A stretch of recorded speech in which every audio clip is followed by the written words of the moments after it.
नमस्कार, आप देख रहे हैं न्यूज 18। मैं हूं आपके साथ मेनका शॉट। खबर दमदार की करते हैं शुरुआत और मैं हूं अनुपम। सबसे पहले बात करते हैं बड़ी खबर की। मुजफ्फरनगर से बड़ी खबर आ रही है। कोर्ट ने 36 आरोपियों को सजा सुनाई है। सभी 36 आरोपियों को 10-10 साल की सजा सुनाई गई है। 20 साल पहले मारपीट और पुलिस पर हमले की घटना हुई थी। डीजे 7 कोर्ट ने यहां पर यह सजा सुनाई है। 2003 में सिविल लाइन थाना क्षेत्र में यह घटना हुई थी। और बातचीत करने के लिए विनेश पवार हमारे संवाददाता हमारे साथ जुड़ रहे हैं। विनेश, एक लंबा वक्त जरूर लगा है, लेकिन यहां पर आज इसमें सजा का ऐलान हुआ है। क्या यह पूरा मामला था, विस्तार से बताएं। हाँ बिल्कुल, 2003 की घटना थी। लगभग 20 वर्ष का समय लगा है इसमें जो निर्णय आने में। कोर्ट में लगातार मामला विचाराधीन था। उस वक्त जब ये घटना घटी थी, एक मामूली बात को लेकर दो गुट भिड़ गए थे, जिसको लेकर सूचना पर पुलिस मौके पर पहुंची तो पुलिस पर भी पथराव किया गया था, हमला किया गया था, जिसमें कई अधिकारियों सहित कई पुलिसकर्मी घायल भी हुए थे। उस वक्त जब इस मामले ये घटना घटित हुई थी, इसमें लगभग 64 लोगों के खिलाफ मुकदमा दर्ज किया गया था। और उसके बाद आज जब लगातार 20 साल तक ये मुकदमा चलता रहा, उसमें अब जो आरोपी पाए गए हैं, 36 कुल आरोपी इसमें पाए हैं, जिनके खिलाफ अब कोर्ट ने सजा सुना दी है। इनको 10-10 साल का कारावास की सजा सुनाई गई है। बहुत बहुत शुक्रिया आपका हमारे साथ जुड़ने के लिए और बातचीत करने के लिए।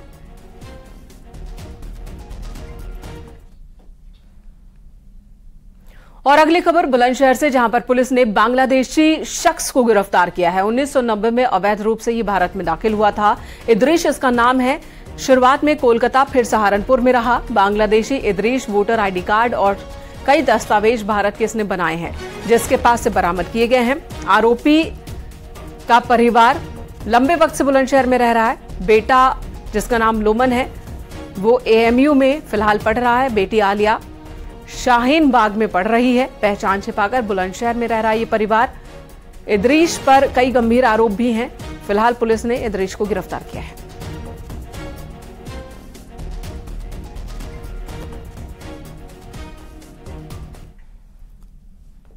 लखनऊ में सीएम योगी आदित्यनाथ ने ई-स्वनिधि योजना का शुभारंभ किया। पीएम स्वनिधि एवं स्वयं सहायता समूह ऋण योजना के तहत 11,000 लाभार्थियों को लोन दिया गया। पीएम स्वनिधि और स्वयं सहायता समूह ऋण योजना के तहत ऋण वितरण किया गया। सीएम योगी ने लाभार्थियों को लोन के चेक बांटे। इस मौके पर सीएम योगी ने बटन दबाकर लाभार्थियों के बैंक खातों में लोन की रकम भेजी। 8 लाभार्थियों और 2 महिला स्वयं सहायता समूह को ऋण की धनराशि के चेक भी भेंट किए गए।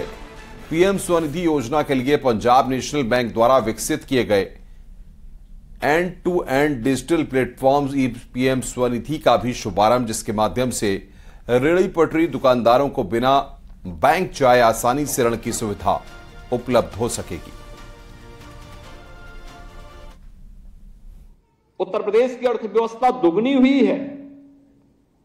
उत्तर प्रदेश देश के अंदर हर एक दृष्टि से अब बीमारू राज्य की दृष्टि से ऊपर उठ करके विकसित राज्यों की श्रेणी में खड़ा होने की ओर अग्रसर हो चुका है।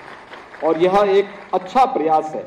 और इसमें इन तीनों पूर्वांचल एक्सप्रेसवे में, गोरखपुर लिंक एक्सप्रेसवे में और गंगा एक्सप्रेसवे में पंजाब नेशनल बैंक हमारे साथ मिलकर के सहयोग कर रहा है। 8 जनपदों में पीएनबी ने लीड बैंक के रूप में कार्य करते हुए वहां पर सीडी रेशो को बढ़ाने में बड़ी मदद की है, जिनमें झांसी है, ललितपुर, बुलंदशहर, बदायूं, सहारनपुर, मुजफ्फरनगर, शामली, बिजनौर। और मैं चाहूंगा पीएनबी के सामने एक नया अवसर होगा।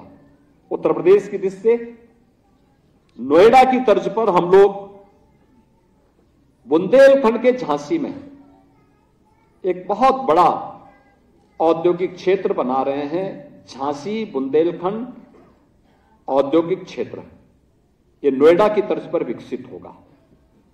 इसके लिए हम लोग वहां पे लगभग 35,000 एकड़ लैंड को क्रय करने की प्रक्रिया को आगे बढ़ा चुके हैं। राज्य सरकार ने बजट स्वीकृत कर दिया है, उसकी कनेक्टिविटी को बेहतर कर दिया है। वहां पर हमारा डिफेंस मैन्युफैक्चरिंग कॉरिडोर की स्थापना पहले से हो रही है। और अब हम लोग वहां पर एयरपोर्ट के निर्माण के साथ साथ एक बहुत बड़ा औद्योगिक गलियारा बना करके औद्योगिक क्षेत्र से पिछड़े बुंदेलखंड को और मध्य यूपी को नोएडा की तर्ज पर आगे बढ़ाने का कार्य करने जा रहे हैं। और मिशन 2024 में जुटी बीजेपी ने सोशल मीडिया पर अपना कुनबा बढ़ाना शुरू कर दिया है। इसकी कवायद की शुरुआत कर दी गई है। सोशल मीडिया पर बीजेपी अपनी सक्रियता बढ़ाने की रणनीति के तहत काम कर रही है। सोशल मीडिया पर सक्रिय रहने वाले लोगों की पहचान की जा रही है। पार्टी के राष्ट्रीय महामंत्री संगठन बीएल संतोष का 27 अगस्त को लखनऊ दौरा है और इस दौरान बीएल संतोष सोशल मीडिया की बैठक को संबोधित करेंगे। बैठक में हर लोकसभा क्षेत्र के सोशल मीडिया संयोजक बुलाए गए हैं।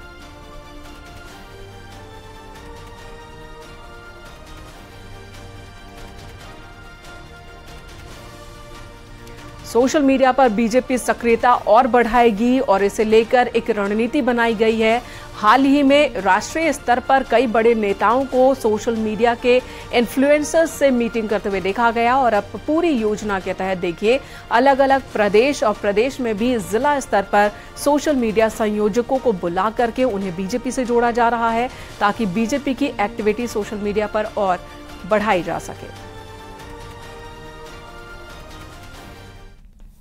आगे बढ़ते हैं। सुभाषपा अध्यक्ष ओम प्रकाश राजभर ने मऊ में बड़ा बयान दिया है। उन्होंने कहा कि उत्तर प्रदेश में अखिलेश यादव ने ऐसा बीज बो दिया है कि अब उत्तर प्रदेश में कोई भी यादव कभी मुख्यमंत्री नहीं बन सकता। साथ ही सुभाषपा अध्यक्ष ने सपा नेता स्वामी प्रसाद मौर्य पर भी तीखा कटाक्ष किया। उन्होंने स्वामी प्रसाद मौर्य को दगा हुआ कारतूस बताया।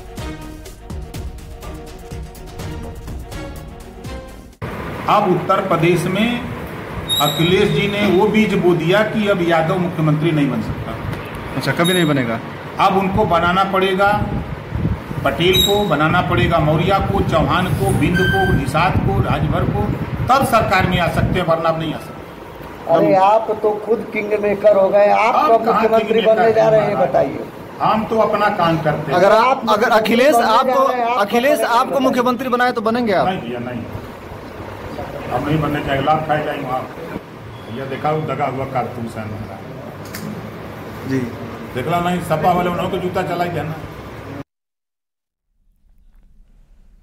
इधर केंद्रीय मंत्री स्मृति ईरानी अपने संसदीय क्षेत्र अमेठी के दौरे पर हैं। अमेठी के भावलपुर में स्मृति ईरानी ने लोगों से मुलाकात की, उनकी समस्याएं सुनी। लोकसभा चुनाव नजदीक है, लिहाजा स्मृति ईरानी अपने क्षेत्र में दौरा बढ़ा चुकी हैं। भावलपुर के एक गांव में जन चौपाल कार्यक्रम के दौरान स्मृति ईरानी लोगों के बीच नजर आई।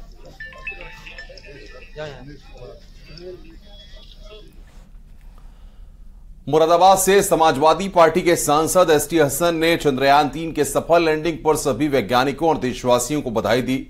डिप्टी सीएम केशव प्रसाद मौर्य के अलीगढ़ को हरिगढ़ कहने पर एसटी हसन ने कहा कि ये मुस्लिम कल्चर के नामों को चेंज करना चाहते हैं।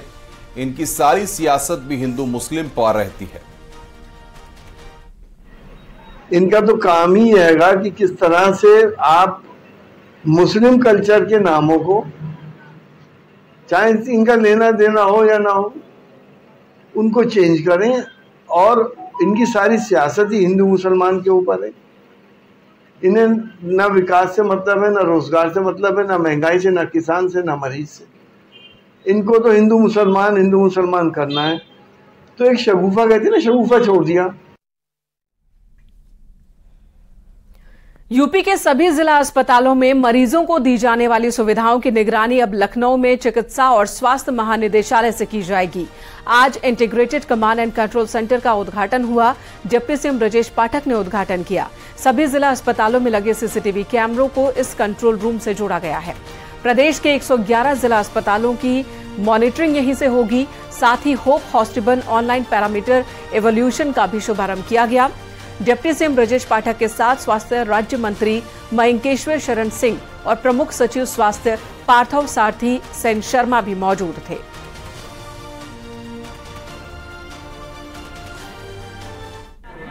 हमारे सभी डिस्ट्रिक्ट हॉस्पिटल्स और जो विशिष्ट श्रेणी के हॉस्पिटल्स हैं लगभग 108, उनको हमने ऑनलाइन किया है। और होप के लिए हमने यहाँ पर एक सेंटर बनाया हुआ जो पारदर्शिता के साथ सभी हमारे डिस्ट्रिक्ट लेवल के हॉस्पिटल्स में जो हमारी दैनिक गतिविधियां हैं उनको हम डैशबोर्ड पर देख पाएंगे, ऑनलाइन होंगे। सारे हमारे कैमरे हर जगह लगे हुए हैं और इसके माध्यम से पता चल सकेगा कि हमारे हॉस्पिटल्स में चिकित्सक समय से बैठे हैं, काउंटर जहां पे पर्चे बन रहे हैं वहां पर क्राउड कैसा है, स्ट्रेचर व्हीलचेयर उपलब्ध हैं कि नहीं, और मरीजों के साथ हम क्या व्यवहार कर रहे हैं अपने हॉस्पिटल्स में, इसको भी हम देख पाएंगे। और सभी मरीजों को उच्च कोटि की चिकित्सा व्यवस्था मिले, इसके लिए हमारी प्रतिबद्धता है, हम दोहराते हैं। उत्तर प्रदेश में अस्पतालों के हालात को और ज़्यादा बेहतर बनाने के लिए सरकार ने आज 56 ज़िलों में 107 अस्पतालों को सीधा ऑनलाइन कर दिया है। मेरे ठीक पीछे आप देखें तो तमाम अस्पतालों के फीड रूम यहाँ पर साफ से दिखाई दे रही है, यानी फीड किन अस्पतालों में किस तरह का काम हो रहा है। इस सिस्टम के पीछे मकसद ये है कि अस्पतालों में गुणवत्ता को और ज़्यादा बेहतर किया जाए। स्वास्थ्य भवन के चौथे फ्लोर पर इसका एक मॉनिटरिंग रूम बनाया गया है, जहाँ पर तमाम लोग इस बात की मॉनिटरिंग कर रहे हैं कि आखिर ज़िलों में किस तरह से काम चल रहा है, चाहे OPD जो है वो हो, चाहे वो एंट्रेंस गेट हो, या फिर जहां पर मरीजों को देखा जाता है, वो तमाम सिस्टम। आइए इस बात को जानने की कोशिश करते हैं कि आखिर ये सिस्टम पूरा काम किस तरह से करता है। मुझे अपना नाम बता दीजिएगा और ये सिस्टम काम कैसे करता है। जी, मेरा नाम कुणाल मिश्रा हुआ और ये जो पूरा सिस्टम है ना, ये ऑनलाइन मॉनिटरिंग के द्वारा ही चलता है। इसमें हमें 16 लोकेशन मेनली जो दिए गए हैं, जैसे लेबोरेटरी रूम हो गया, IPD वार्ड है, जनरल वार्ड है, इंटेंस गेट है, और जितने भी OPD जो हॉस्पिटल में चलते हैं, उन सारे मतलब लोकेशन पे हम लोग का काम होता है। और इसके अकॉर्डिंग कुछ क्वेश्चंस दिए गए हैं और उस जिसे हम लोग SOP के नाम से जानते हैं, उसको हम लोग को फुलफिल करना होता है। हम लोग फिलहाल किस जिले की लाइव फीड देख पा रहे हैं? ये अभी हम आपको उत्तर प्रदेश में अपराध पर नियंत्रण पाने के लिए और अपराधियों को पकड़ने में मदद मिलने के लिए जगह जगह CCTV कैमरे लगाए जा रहे हैं। ऑपरेशन त्रिनेत्र के तहत CCTV कैमरे लगाए जा रहे हैं। ऑपरेशन त्रिनेत्र पर DGP विजय कुमार ने कहा कि 10 जुलाई से अब तक 3.5 लाख CCTV कैमरे लगाए गए हैं। कैमरों की मदद से कई घटनाओं का खुलासा हुआ है। पिछले 48 घंटों में कई घटनाओं का खुलासा किया गया है। एक्सप्रेसवे, नेशनल हाईवे पर भी हम कैमरे लगवा रहे हैं। DGP ने कहा कि हम जन सहयोग से कैमरे लगवा रहे हैं। सड़क और गांव के मुख्य मार्ग पर हमारा फोकस है। कुल 12-13 लाख कैमरे प्रदेश में लगवाने हैं। करीब 11 लाख अगर हम लगाते अपने पुलिस पर्सनल, तब उसके बराबर हम निगरानी कर पाते। तो ये इस दृष्टिकोण से ये हमेशा निगरानी करता है। और इसमें जो जन सहयोग लिया गया, जो जहाँ पे लोगों की भीड़ आती है, जहाँ पे लोग अक्सर आते हैं, नए लोग आते हैं, जैसे होटल हैं, ढाबे हैं, पेट्रोल पंप है, स्कूल हैं, स्कूल के पास छिड़कानी घटनाएं होती हैं, या इसी तरह से हॉस्पिटल हैं जहाँ बहुत सारे लोग आते हैं, जो सार्वजनिक स्थान है जहाँ पर बहुत लोगों का फुटफॉल होता है। इधर वाराणसी आने वाले श्रद्धालुओं और सैलानियों की संख्या में लगातार इजाफा हो रहा है। हर दिन लाखों श्रद्धालु और सैलानी बनारस पहुंचते हैं। सैलानी बाबा विश्वनाथ के दर्शन के साथ ही गंगा घाटों की खूबसूरती भी देख रहे हैं, लेकिन इनमें से हजारों पर्यटक या श्रद्धालु ऐसे भी होते हैं जो समय की कमी की वजह से बनारस के अन्य धार्मिक और ऐतिहासिक स्थलों को नहीं देख पाते। ऐसे लोगों के लिए यूपी सरकार की ओर से रोडवेज बस सेवा के जरिए एक ऑफर लाया गया है, जिसके तहत एक ही दिन में बनारस के अलग अलग प्रसिद्ध स्थलों का सैर करवाया जा सकेगा। विश्वनाथ मंदिर, संकटमोचन, BHU, सारनाथ, अस्सी, नमोघाट जैसे प्रसिद्ध स्थलों का श्रद्धालु या फिर सैलानी एक दिन में ही सिर्फ 12 घंटे में ही दर्शन कर सकेंगे। माननीय मुख्यमंत्री, माननीय जो है प्रधानमंत्री के आदेशानुसार हम लोग यहाँ पे एक सिटी बस में, जो वाराणसी सिटी ट्रांसपोर्ट लिमिटेड है, उसमें जो हमारी इलेक्ट्रिक बसेस हैं, इसमें शहर में हम लोग इलेक्ट्रिक बस को देखते हुए काशी दर्शन बस का प्लान कर रहे हैं। इसको ये मुख्यतः है कि जो काशी के मेन स्पॉट हैं, चाहे काशी विश्वनाथ टेम्पल हो, चाहे वो संकट मोचन हो, चाहे वो सारनाथ हो, दुर्गा कुंड हो, इन सबको एक साथ जोड़ा जाए, जिससे कि यहाँ का जो टूरिज्म सेक्टर है उसको और मोटिवेट भी किया जाए और आगे बढ़ाया जाए। अयोध्या में रामलला की प्राण प्रतिष्ठा समारोह को लेकर जिला प्रशासन ने मंथन शुरू कर दिया है। 2024 के जनवरी महीने के तीसरे सप्ताह में रामलला का प्राण प्रतिष्ठा समारोह प्रस्तावित है। इसमें प्रधानमंत्री नरेंद्र मोदी भी शामिल होंगे। प्रधानमंत्री नरेंद्र मोदी के शामिल होने को लेकर सुरक्षा के व्यापक इंतजाम किए जाएंगे। कार्यक्रम में जल, थल, नभ से सुरक्षा की जाएगी। उम्मीद की जा रही है कि प्राण प्रतिष्ठा समारोह में 10 लाख से ज्यादा लोग शामिल होंगे। इसको लेकर जिला प्रशासन ने तैयारियां शुरू कर दी हैं।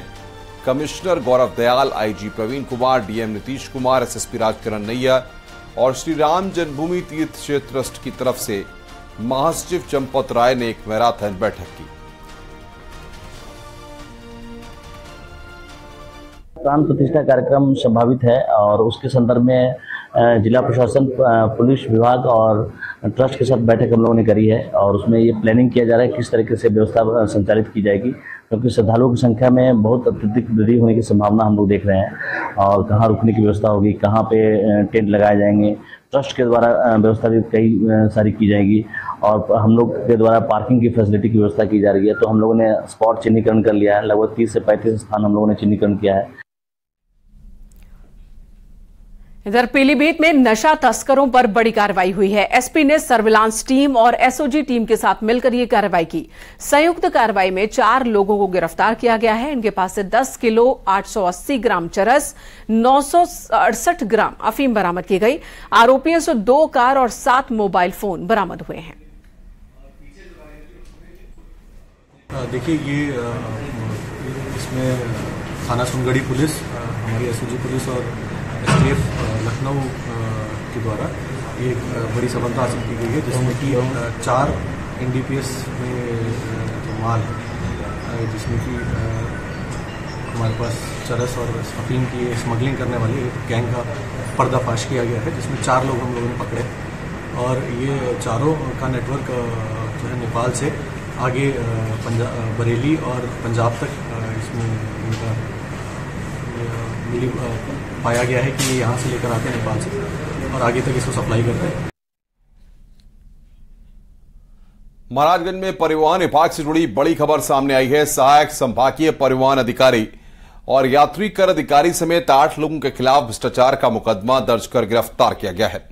आरोप है कि परिवहन अधिकारी ट्रकों और भारत नेपाल की सीमा से धार्मिक यात्रा पर जाने वाले यात्रियों से अवैध वसूली किया करते थे। जनपद महाराजगंज अंतर्गत अवैध वसूली के विरुद्ध एक बड़ी कार्रवाई करते हुए एक ट्रक ड्राइवर से प्राप्त तहरीर पर कोलोही पुलिस द्वारा अभियोग पंजीकृत करते हुए उस ट्रक ड्राइवर द्वारा बताया गया था कि उससे कुछ लोगों द्वारा अवैध वसूली की जा रही। जब इसकी गहनता से जांच की गई तब इसमें कुल 8 लोगों के विरुद्ध अभियोग पंजीकृत करते हुए उन 8 लोगों की गिरफ्तारी की गई। इसमें ट्रांसपोर्ट विभाग के एआरटीओ, पीटीओ, 2 अन्य कर्मचारी तथा 4 प्राइवेट लोगों के विरुद्ध अभियोग पंजीकृत करते हुए अग्रिम विधिक कार्रवाई प्रचलित है। इधर बुलंदशहर में पुलिस ने 3 फैक्ट्रियों पर छापेमारी की। इस कार्रवाई में बड़ी मात्रा में पशु चर्बी बरामद की गई। पुलिस ने एक ट्रक को भी पकड़ा है जिसमें भारी मात्रा में जानवरों की चर्बी थी। छापे के दौरान 17 ड्रम चर्बी के बरामद किए गए। गोदाम और फैक्ट्री में चर्बी को गलाने की भट्टियां भी मिली हैं। पूछताछ के दौरान सामने आया कि ये ड्रम क्षेत्र में साबुन बनाने वाली फैक्ट्रीज में सप्लाई किए जाने थे। तो थाना कोतवाली देहात के नई मंडी चौकी क्षेत्र से लगातार ये शिकायत आ रही थी कि सड़क पे कुछ फैक्ट्रियों के बाहर से बहुत ज़्यादा बदबू आती है। लोगों को इस बात का शक था कि उन फैक्ट्रीज के अंदर पशु चर्बी का इस्तेमाल होता है। तो इसी सूचना पर हम लोगों के द्वारा और पशुपालन विभाग, एनवायरनमेंट विभाग और जीएसटी के द्वारा कल 4 फैक्ट्रीज में छापेमारी की गई। छापेमारी के वक्त अनियमितताएं भी पाई गई। वहाँ पे हम लोगों ने सैंपल कलेक्ट किया और सैंपल को फॉरेंसिक विश्लेषण के लिए भेजा गया है, जिसकी रिपोर्ट आने पर अग्रिम विधिक कार्रवाई की जाएगी। आगे बढ़ते हैं, खबर नोएडा से है। अवैध रूप से संचालित कॉल सेंटर का भंडाफोड़ हुआ है। पुलिस ने 86 लोगों के खिलाफ नामजद मुकदमा दर्ज किया है। इस कॉल सेंटर में मणिपुर और नागालैंड के ज्यादातर कर्मचारी काम करते हैं। 150 कंप्यूटर सेट और 13 मोबाइल, एक बड़ा सर्वर, 20 लाख कैश, 42 प्रिंटर और एक लग्जरी कार बरामद की गई है। पुलिस ने 46 युवक और 38 युवतियों को गिरफ्तार किया है। नोएडा के सेक्टर 6 में फर्जी कॉल सेंटर चल रहा था। विदेशी नागरिकों से लाखों रुपए हर दिन धोखाधड़ी करके कमा रहे थे। गिफ्ट कार्ड, क्रिप्टो करेंसी के जरिए पैसे लेते थे।